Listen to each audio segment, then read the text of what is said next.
Welcome to Storytime with Miss Melange. The title of our book is Game Changers, the story of Venus and Serena Williams, written by Lisa Cline-Ransome, illustrated by James Ransom.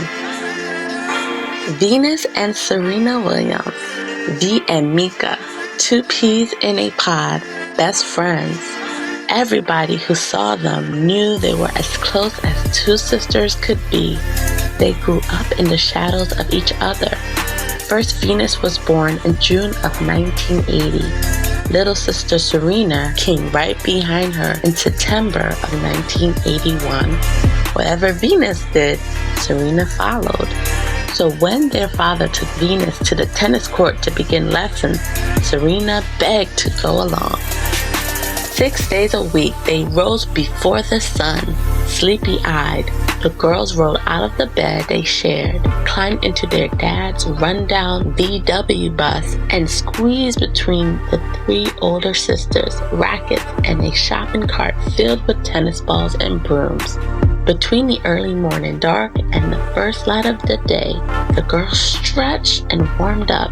Then they swept the courts clean of broken glass and trash before their first practice of the day began. Neighborhood folks laughed at a father, Richard, with tennis ambitions and Compton address. But Richard's dreams soared far beyond the rough and tumble streets outside of Los Angeles County, California. From the beginning, tennis was a family affair. First with the three oldest sisters, Yatunde, Andrea, and Isha. When they lost interest, the younger girls stepped in. Richard practiced with Venus on one court while Oracene, their mother, hit with Serena on the other to the cheers of their sisters on the sidelines. It wasn't long before their father's dreams became their own. Venus and Serena didn't have time for friends or sleepovers or trips to the mall. Tennis filled their days. Side by side, they whispered into the night, "Do you really think I can do it?" They asked each other. "Do you really think I have a chance?" Sound asleep, tennis filled their dreams. "If I didn't play tennis, I don't know where I'd be," Venus told everyone. They threw footballs to improve their serves, tossed rackets into the air to build strength, and chased second-hand tennis balls so flat they learned to run faster to hit their low bounce. Not having expensive training equipment and professional coaches meant they had to make up their own drills. Off the courts, they worked to improve their speed with track and their flexibility with ballet. When gunshots rang out in the distance, Richard reminded them, "Never mind the noise, just play." But when shots from the neighborhood's rival gangs whizzed near the courts, the girls quickly learned to drop their rackets and lie still until the shooting stopped. The public courts of East Compton Park, with grass poking through the cracks in the cement and chain-link nets, looked nothing like the courts they saw on television, where their favorites John McEnroe, Monica Seles, and Pete Sampras played. By the time Venus was 4, she could hit 500 tennis balls at every practice. By the time she was 7, she began playing in junior tournaments.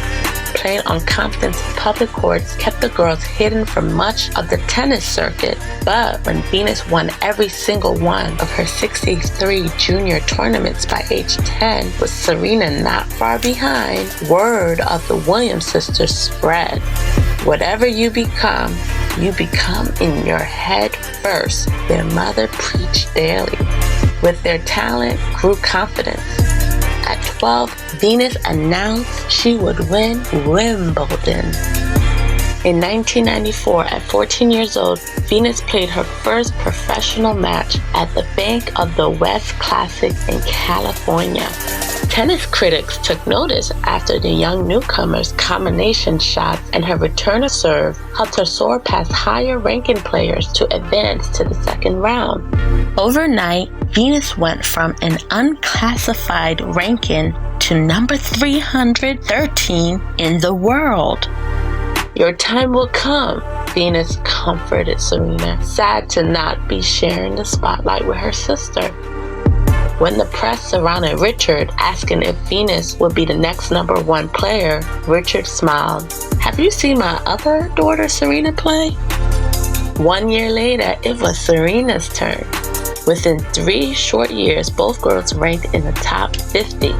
Long-legged, brown-skinned, beaded cornrow sisters stood out in a sea of white tennis attire, white fans, and white opponents. They dressed as they pleased in their own designs.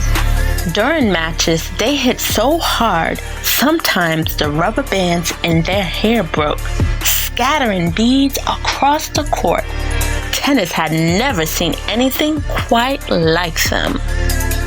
Many fans cheered the energy and powerful playing of two fresh faces in tennis, but sometimes the sisters were threatened, booed, and taunted by others not happy to see them competing in a nearly all-white sport.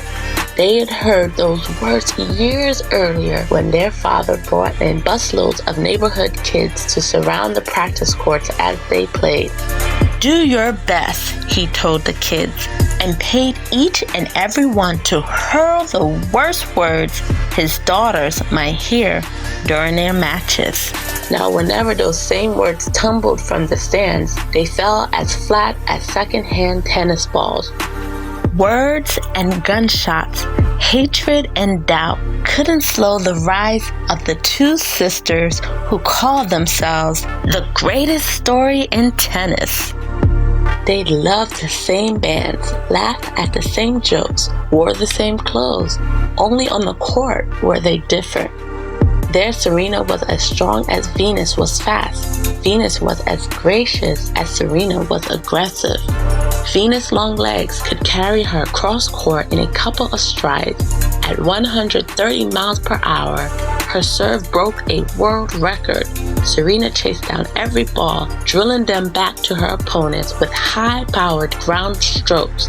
I hate losing more than I love winning, Serena told reporters. Life on the professional circuit meant traveling to tournaments and trekking as a family across the world to the Australian Open, French Open, Wimbledon in England, and New York City's US Open to compete in the one Grand Slam event after the next. Not wanting to be separated during tournaments, the sisters shared hotel rooms, but the crowds loved it when they shared a court. Sister Act, Smash Sisters, Sister Sister, Sister Slam, headline scream. Tickets were hard to come by on the days Venus and Serena were scheduled to play each other. In doubles, knowing each other as well as they did paid off with win after win. But on opposite sides of the court, they were competitors first, sisters second. At the Australian Open in 1998, Venus and Serena cheered each other as they both advanced, but each win also brought them closer to playing against each other. When they both advanced to the third round, they stood on opposite sides of the court for the very first time. Venus was focused, but Serena, at 16 years old, in her first major tournament, was shaky.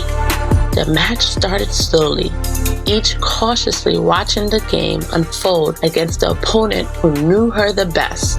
In their first set, Venus edged ahead after a tiebreak.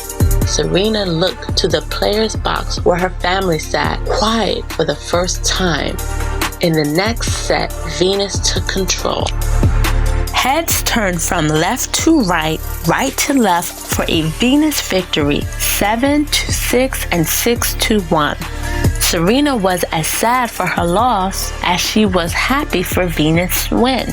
But then Venus kept winning match after match, year after year in each of their matchups. She knows how to beat me and knows my weaknesses better than anyone, Serena said of her big sister. In 2000, they traveled to Sydney, Australia for the Olympics and returned home wearing the gold medals they earned together for the United States in doubles. In 2002, they faced each other again in the finals of the French Open. With each round, she advanced. Serena pushed aside thoughts of their earlier matches and of Venus' successes. While their family again sat quietly in the stands, Venus served big for the first set and took the lead, but Serena broke serve and won. The second set was hard-fought, and the sisters rallied with down-the-line combinations, skidding from sideline to baseline until the final match point when Venus cracked the ball into the net and the moment belonged to Serena. In 2 sets of 7-5 and 6-3, a victorious Serena stepped out of the shadow of her sister. Venus ran off the court as the curious eyes of the crowd followed her. High into the stands, Venus sprinted, snatched up her bag, and pulled out a camera. "Nothing can keep me from celebrating when my best friend wins a match," Venus said proudly. The crowd stood to applaud, and Venus snapped shot after shot of Serena on the victory stand. Ranked numbers 1 and 2 in the world, Venus now follows Serena.